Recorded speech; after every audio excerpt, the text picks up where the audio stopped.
It's the biggest bug invasion of the year, and the trout are about to lose their minds. To catch the fish of a lifetime, you gotta make sure that you got all this gear.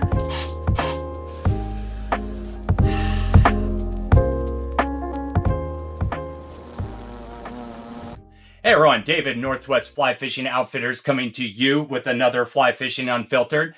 Once again, I'm joined by our guide, Sean, who is here. And today we are talking about the most epic of hatches that comes to the Pacific Northwest. People come from all over the globe for this hatch. And of course, we're talking Salmonfly hatch. And we want to make sure this season this hatch is just getting ready to get started. It's going to be a little earlier this year. We've had an unseasonably warm winter. So we're expecting this hatch to come off soon. So we want to make sure that you got the right gear to get out there and catch these big, gnarly red sides that are looking for these big, giant, prehistoric, alien-looking bugs. Oh, Sean, I know you love this time of year as much as I do. Hunting for big red sides underneath overhanging trees, dark shaded banks. There really isn't anything quite as spectacular as this. Totally agree. I think one of the things I love about this hatch is it's some of the easier dry fly fishing you'll ever have, but it's also some of the most technical dry fly fishing. Yeah. It's a beautiful meld of the two. So the one thing I love is this is one of the times where a delicate presentation maybe is not what we need. We're not talking a size 18, size 20 blueing olive, super supple little, landed on a soft seam. Sometimes when that fly hits the surface, the harder, the better. It's true. So let's cover a few things, make sure our audience is set up for success this Salmonfly hatch. And so the very first thing I want to start with is tapered leader. So typically Deschutes, we are very accustomed to fishing 9-foot tapered leader of your size. That's a little bit different for the Salmonfly hatch. Yeah. I'm not fishing 9-foot leaders. You're not fishing 9-foot leaders. So let's talk to the audience about what it is that we are fishing for the Salmonfly hatch. Personally, what I love to run, and we have a couple different things that we carry here at the shop, a 7.5-foot leader is a really good way to go. So if you want sort of just out of the package, that's the magic right there. So Scientific Anglers has one. Rio, whatever your brand of choice is. And there's a reason why we're going 7.5 foot instead of the 9 foot. So what are those reasons? I think that the 7.5, I know that the 7.5 turns bigger flies over. So when you're throwing big chubby turnobles, things like that, especially if it's gotten, a little bit of moisture on it, things like that. It's just going to turn it over a little bit easier. But also, when you're throwing up under the trees and things like that, you're going to really want that shorter leader to 100%. Turn over quicker. Because you're really, kind of going back to that technical casting, you're really doing a lot of sidearm stuff. Sometimes you're skipping the fly underneath the branches. And to that end, I like to go anything from about 1x up to 4. Sure. Personally, I run 2. And, some of that goes back into I'm casting up into trees. And, maybe that's not the best cast. So getting back out of that tree and not donating flies to the trees, they're not leader shy. That's the best thing about it. And they are not leader shy. So that's an option. Things I've also done in the past is if for some reason your budget isn't dictating that, you could take a finer leader and trim it down. Absolutely. So you could really customize, but out of the box, this is the way to go. And personally, I love the 3-packs because then you can, you're changing out often if you're there for multiple days. I'm going to be real honest with you. These guys, if you're fishing in the right spots, number one, you're going to break some fish off because the big fish are feeding. True. But number two, you are going to be losing these on banks and on overhanging trees. Absolutely. It is the nature of the business. So as you trim these things down, they're going to get thicker and thicker. And while they're not leader shy, at some point we still got to get the leader through the eye of the hook. So it's true. And again, that's where a 3-pack can be good. Both companies offer a 3-pack. So all right. So let's cover the next big thing, and that is going to be dressing flies. For sure. And I know that when the Salmonfly hatch is going, a lot of us like to do some pre-treatment. So let's talk a little bit about pre-treating flies and what that looks like and what product we're using. So one of the best products for it is the unfortunately named Flyagra. This stuff, if you've ever used it, smells horrible. It comes in a discreet package with your name. Absolutely. The brown envelope or whatever. But so this stuff is I don't remember exactly what the chemical makeup. It smells a little bit like kerosene.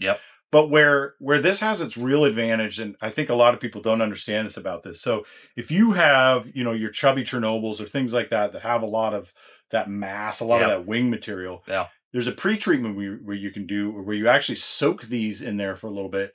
But the key to that is to, maybe around now, a little bit before the hatch, do that pre-soak and then let them air out, let them degas. And that treatment will actually last a really, really long time. So I agree. Great product for that.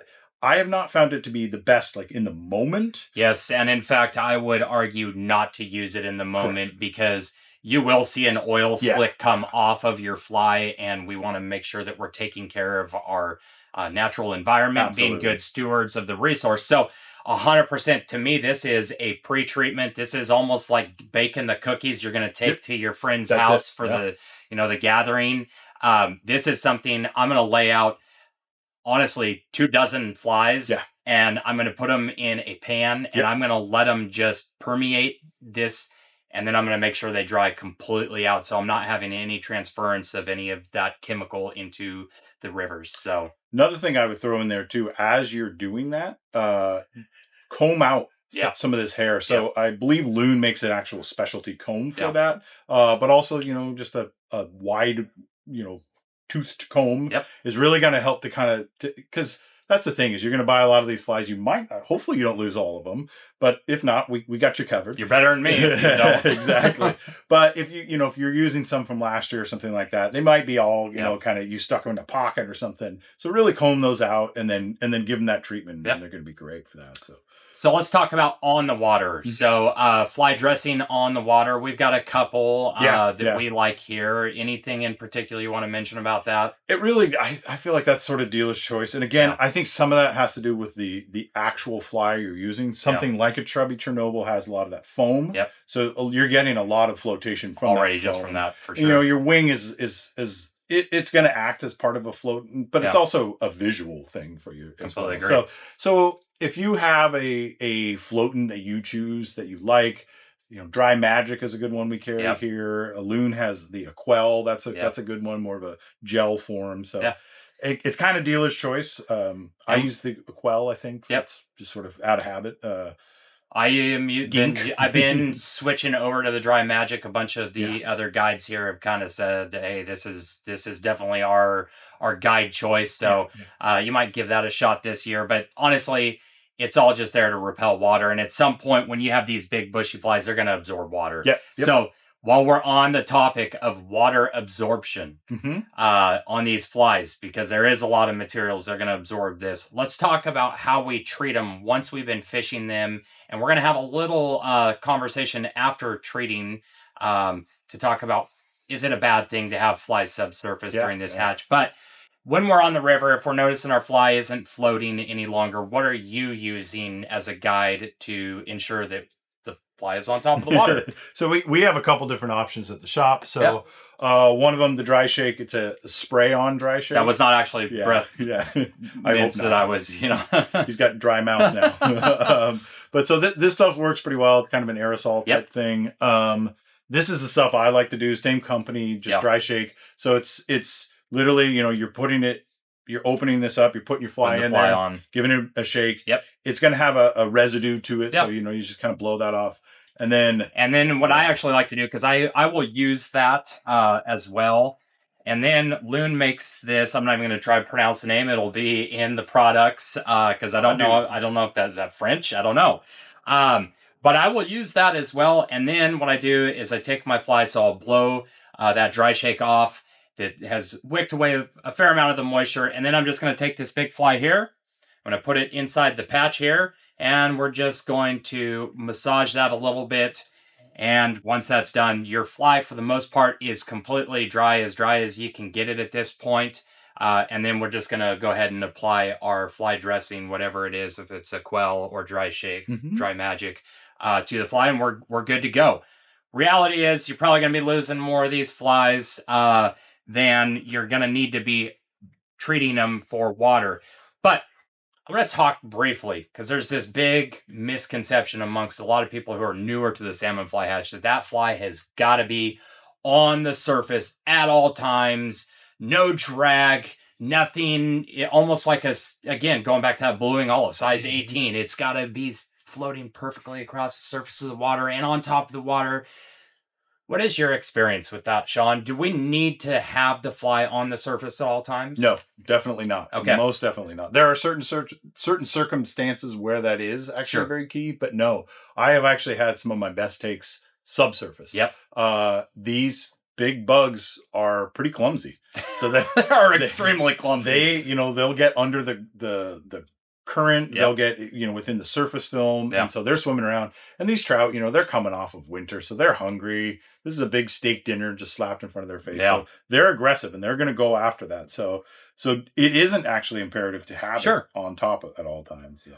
Well, one thing I want to touch on, and this is a tool that I don't typically carry in my box unless it's this specific season, the Salmonfly hatch, and that is a pair of scissors. So we got a pair of loon scissors here, and the reason for that is sometimes I also have found the fish aren't really coming up to the surface. If it's been a super windy day, there's a bunch of bugs on the water, they're seeing a bunch of surface activity. Sometimes they are actually looking for that bug that is just slightly subsurface. We're not talking an emergence. We're talking an insect that's been a bit waterlogged. And so all of these flies, in order to keep them high floating, most of them either are going to use foam or they're going to use some kind of hackle to keep that up on the surface and keep it buoyant. And so what I'm going to do is I'm going to take a pair of scissors like these loon scissors, and I'm going to trim some of my flies to get rid of this hackle fibers to allow that fly to actually sit a little bit deeper in the water column.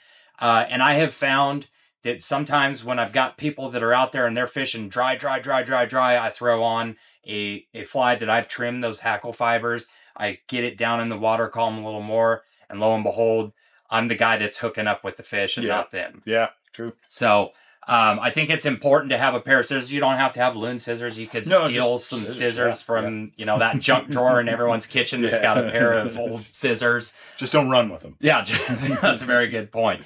But since we're on the topic of flies, I want to talk a little bit about fly selection. Yeah, that's cool. It is kind of part of the magic of the Salmonfly hatch. There are so many different variations, and I don't know what your approach is. My approach is I want to have a lot of different patterns. Absolutely. And so why don't you walk me through what you're kind of choosing when you're looking at a fly selection, coming in Northwest Fly Fishing Outfitters, and you're picking your flies out. Absolutely. I think that's the most important tip that I give to people is to buy a variety of flies. Knowing that you're going to lose some, that's one thing, but there are things that are going to work at certain times and things that aren't going to work. And so I think one of the things that I really love is to have that selection, because you're going to run into situations where certain things are working and certain things aren't working. Right.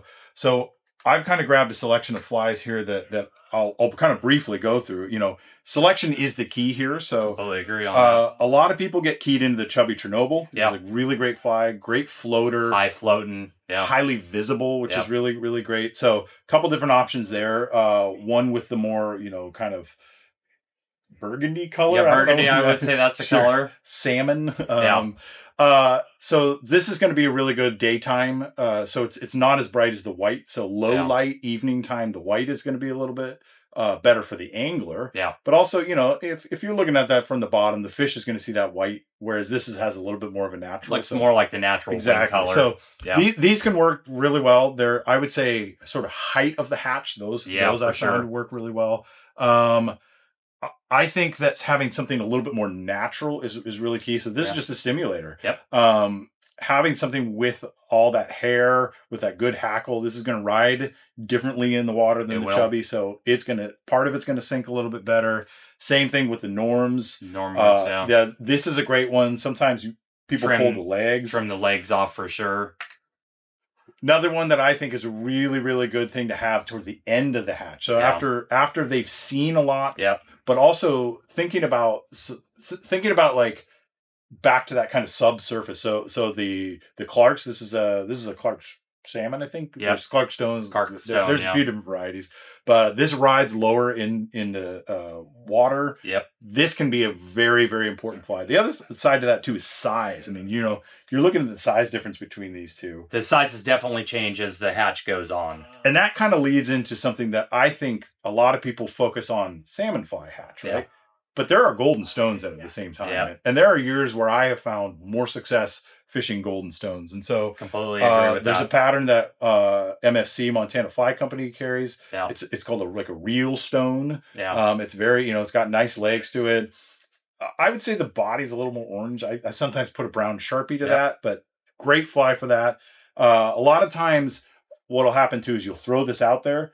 You'll get that really eager fish that'll hit it but won't take. Yeah. That's when you want to snip that off. For sure. Go to something different, smaller, you know, something smaller, more natural. Yep. But also my key tip is that even though it is salmonfly, golden stone, all that, there's also little yellow sallies hatching at the same time. And it is a diverse time. It is. And a lot of times you'll find pods of fish or a fish, you know, big one that isn't keyed in on the big stuff and you can't get them to come up. So get something like, this is a Larimer stone. So I believe that was designed for the Deschutes, or sorry, not a Larimer stone, Larimer's Sally. Yeah. And then, any sort of little yellow Sally or even a small stimulator works in that really, really well. So that's one of those that, you know, keeping that diversity is really key because you're gonna miss fish. For sure. Don't always go back with the same fly on the next cast. You know, it's hard. We all were guilty of it because you get excited, and especially, you know, you see that big flash of color come up for your fly.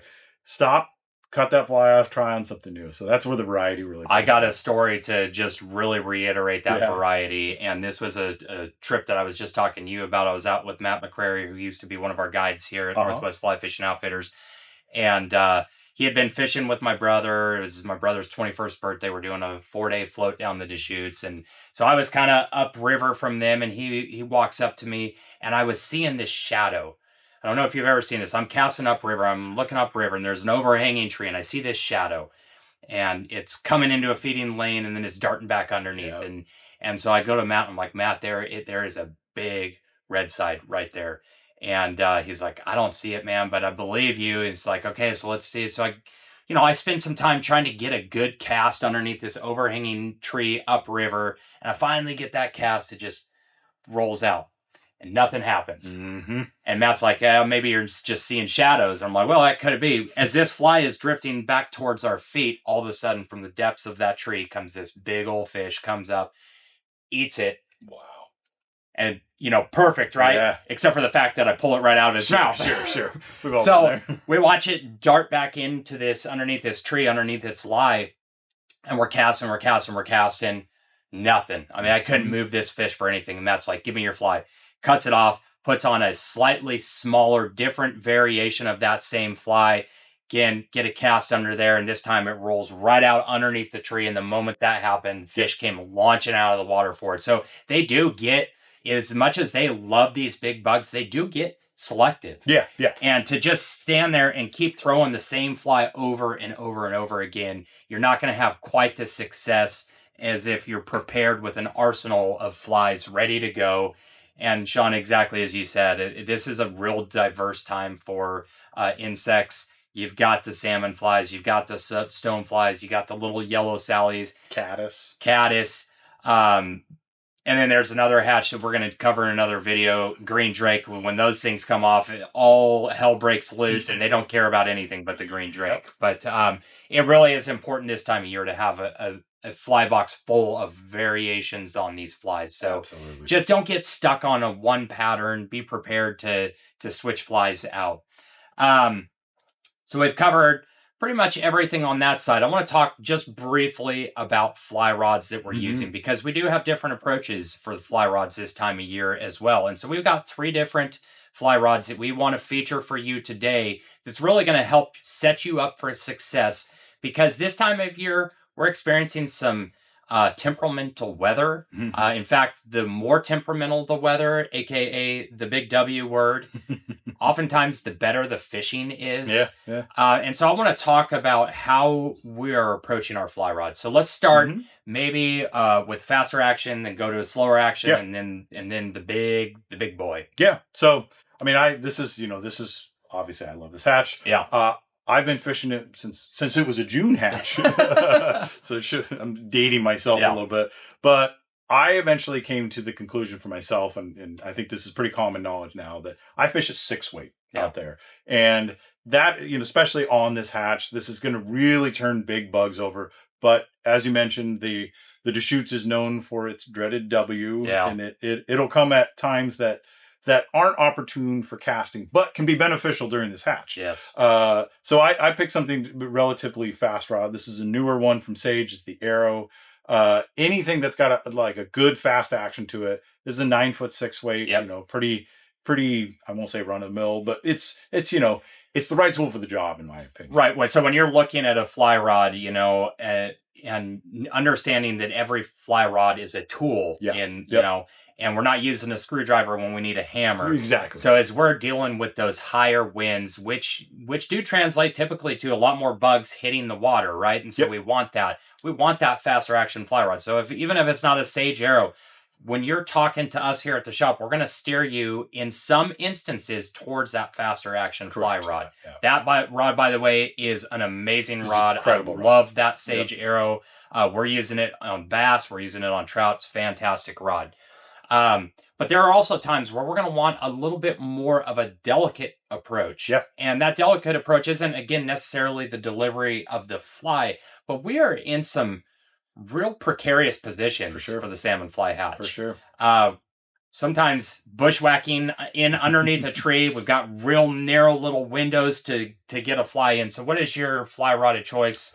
Or what is the length, the weight of that rod? So something shorter is definitely. So I grabbed something from downstairs. This isn't necessarily, we would love to sell you this, but this is, we've got a Winston Pure 2 here. This is an 8'3" 5-weight, right? So something short, because you're under the trees. A lot of times you're down there with the fish. So, I think that's good to mention too. Because, while this is a 5-weight, you're shorter, so you have a little bit more stoutness to it, right? But it still has a really good finesse to it. But it's getting in those really tight spaces. If you're doing any sort of bow and arrow casts. Bow and arrow casts are a real deal out there this time of year. Great for that. But so really, thinking about length is an important thing. I know a few people that fish fiberglass for this hatch. I think we have a couple options in that department for as sure. well. Yeah, we got some glass rods down there that are fantastic for that.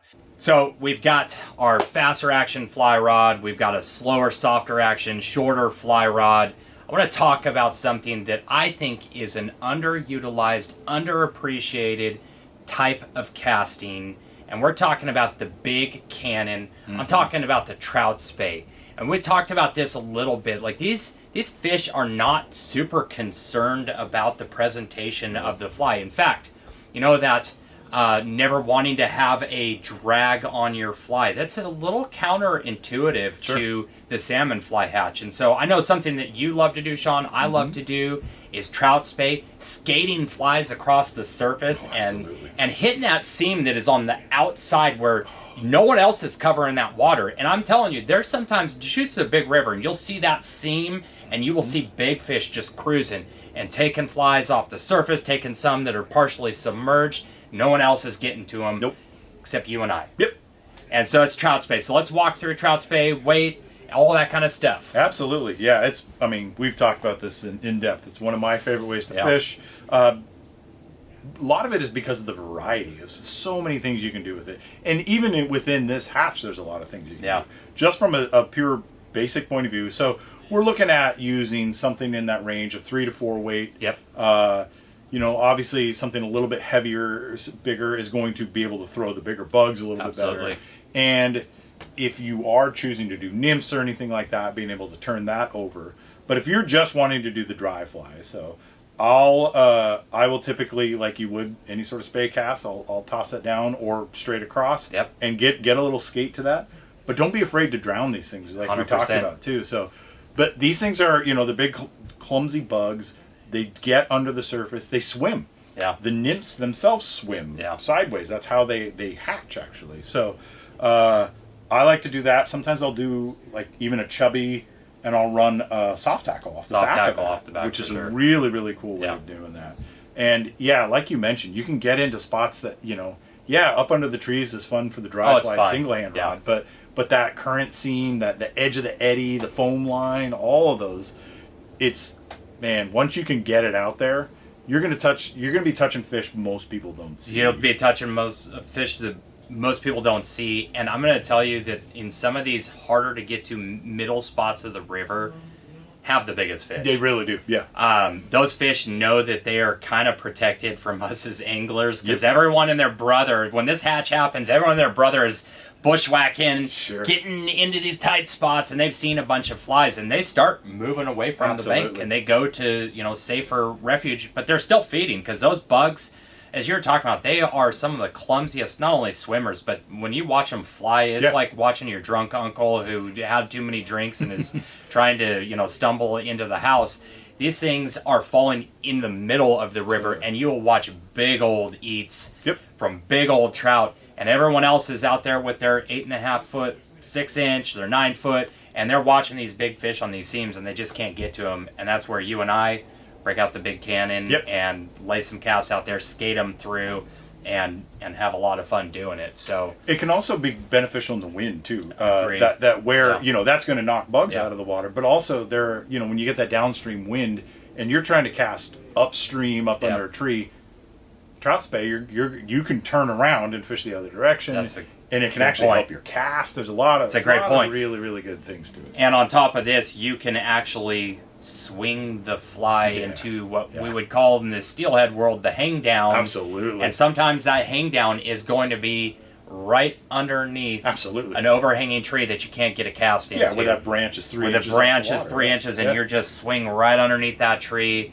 and maybe a fish takes it in the swing, but you get down to that hang down, and all of a sudden, right underneath that tree, you got a big old giant trout that's just been waiting for that meal. I'm getting excited. I know I am too. We gotta stop. cut the tape. I'm going out to the Deschutes. Yeah. All right, that's great. So we've got 3 different fly rods that we highlighted here, and we want to let you know we're not just here to sell you gear, right? We are passionate. We love fly fishing, and there are tools for the trade, right? Yep. And again, I reference this. We don't use a hammer when we need a screwdriver. Sometimes we need finesse. Sometimes we need something with a little bit more backbone to punch through the wind. So this isn't about selling you gear. This is about making sure that you have the right gear to get out there and have a phenomenal day on the river. Correct. Because I know sometimes people watch videos and not hopefully ever our fly shop, but they're like, oh, you guys are just trying to sell crap, and that's not what we're here for. We love this. We want to see the smiles on your face and the photos that you send us of the glorious catches that you got out there. I want to touch on one last product that I think sometimes gets ignored, and that's apparel. This time of the year on the Deschutes, and this year in particular, it is a tacky season. And what I mean by that, the ticks are already out on the Deschutes. My dogs have had multiple ticks that I've plucked off of them. They're long hair, so they get them real easy. I hate ticks. Someday I'm going to ask God what the hell a tick was meant for, because I don't know that it serves a purpose. Ticks you off. Yeah, it ticks me off, thank you. On top of that, these big bugs, when we're out fishing, they end up crawling up your neck and through your ears. And I gotta tell you, as many years as I've been doing this hatch, and as much as I love this hatch, the thing that I hate the most is these giant bugs fluttering their wings up in my ears and behind my neck and on my collar. And so for those 2 reasons, something that I absolutely love is some form of a sun hoodie. So this, number one, is gonna prevent ticks from getting onto your skin. You're going to see them, you're going to knock them off, no big deal, because we are bushwhacking, so we're going to be getting into the grasses, we're going to be getting into the trees. I think sun hoodies, honestly, everyone's like, oh, it's just SPF protection. I use these more for skin protection from bugs and plants that will irritate my skin than I ever do for the sun. Sure. But then, you know, all of these have their hood. Yeah. And so what I do is, whether or not I put it underneath my hat or over my hat, I put this up, and it just gives me that little bit of buffer where those bugs aren't as much getting up into my neck. And there is nothing more frustrating than you're on the stalk of a fish and you finally get that cast and it drops in, and right as that fly hits the water and a fish comes up, you're flicking its stuff on your neck and you miss the take. Yep. So we've got these on sale. We've got new ones coming in. I think it's a great option this time of year to add to your arsenal of gear that I say you should have for sure. And your sun protection. You mentioned, I mean, that is something that, I mean, I think it's there.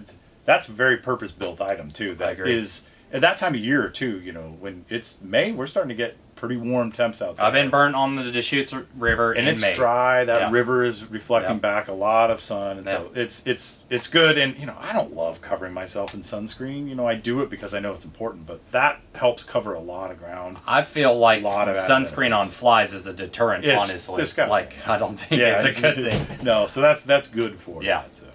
Well, Sean, I really appreciate it. We're going to do some more videos on the Salmonfly hatch, getting more into tactics and where we're hunting these big fish and these big bugs. We're going to talk about some green drakes in another video. I really want to say thank you, as I always do, for being a part of this video. You are one of our guides here. We like to cover this. So you will be picking up some Salmonfly hatch trips. Yep. On top of that, what other programs you got going on this summer? Oh, quite a bit. I'm already starting to get really excited about summer steelhead. Hoping the rivers stay in shape and the runs are good for that. It gets me. I start thinking about the fly tying. I started throwing Scandi lines the other day and got all excited about that. But in the trout department, you know, there are a lot of rivers on the west side of the Cascades that actually get salmonfly hatches and stonefly hatches. But also, you know, I'm looking forward to the caddis hatch on the Mackenzie, the green caddis hatch. That's a sweet hatch and an amazing fishery. There's just a lot, you know. There's a lot of stonefly hatches, caddisfly hatches. Yeah.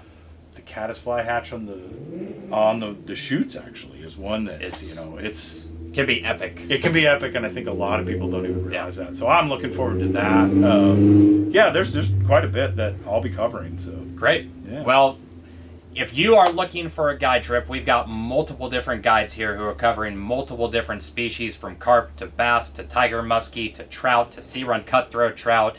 You name it. If it's got fins and it's in the water, we're out there hunting, stalking, and catching them. So let's hit up Sean. Let's get him booked out this summer on some awesome trips. He'll take you also some sneaky spots that we're never going to release names on these videos. But he's got some real sneaky spots. He's been fishing Oregon his entire life. And Sean, I really appreciate you being here. We want to thank you for tuning in to another episode of Fly Fishing Unfiltered. Make sure that you hit that subscribe button, because we do have a lot more information coming out on the Salmonfly hatch. Again, we're going to cover types of water that we're fishing, where we're looking, shade, under trees, seams, all those different kinds of things. We're also going to talk about that hatch. We touched loosely on the green drake hatch, because once that shows up, the fish don't care about anything else. But we've got a lot of product reviews coming out here soon as well, so make sure you hit that subscribe button, and we appreciate you tuning in to Fly Fishing Unfiltered. We'll see you next time.